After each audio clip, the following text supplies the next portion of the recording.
ከዛሬ በኋላ ውጤት ማምጣት ከፈለክ እንዲህ ስለሆነ ነው እንዲህ ያላደረኩት የምትለው ነገር በሙሉ ታቆምና አንድ ጥያቄ ብቻ ራስን ትጠይቃለህ።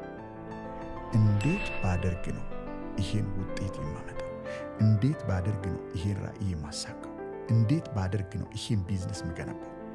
ማትጠይቀው ጥያቄ ደግሞ በአንጻሩ ምን ይሆናል መሰለህ?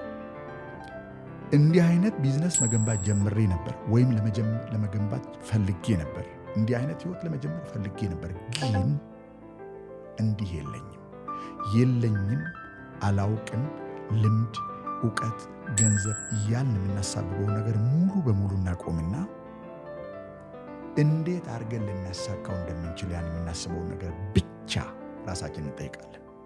አሁን እንግዲህ ደመነፍሳዊ ፓተርን ነው ላሳየህና ለምን አሁን የምለውን ነገር እንደምላሳይ።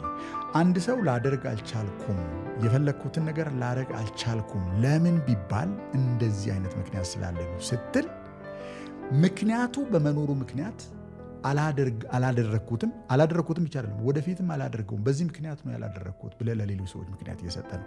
ምን ማለት ነው? ሳብኮንሽስሊ አላደርገውም፣ አልችለውም፣ ከአቅሜ በላይ ነው።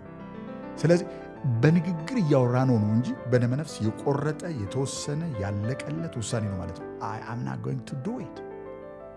ስለዚህ ጉዳይ ለምን ማውራት አስፈለገ? ልታደርገው ማትፈልግ ከሆነ ፍላጎቱ ደግሞ እስካሁንም ድረስ ካለ ከሁለቶቹ መካከል አንድ ነገር ብቻ ከሆነ ማድረግ ያለብን ወይ ፍላጎታችንን ባወጣን መንገድ ወጥተን ባወረደን መንገድ ወርደን ያስከፈለንን ዋጋ ከፍለን ማድረግ ነው። አንደኛው ይሄ ነው።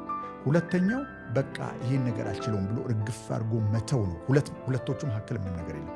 ወይ እናደርገዋለን ወይ አናደርገው፣ ወይ እናሳካዋለን ወይ አናሳካው፣ ወይ ወስነን ያን ህይወት እንከተለዋለን ወይ ወስነን ያን ህይወት ትተን ሌላ ነገር እንከተላለን። ከሁለቶቹ መካከል ለዜሮ እና አንድ መካከል ሌላ ሙሉ ቁጥር የለም። ይሄ ብቻ ነው ልናደርግ የምንችለው ነገር።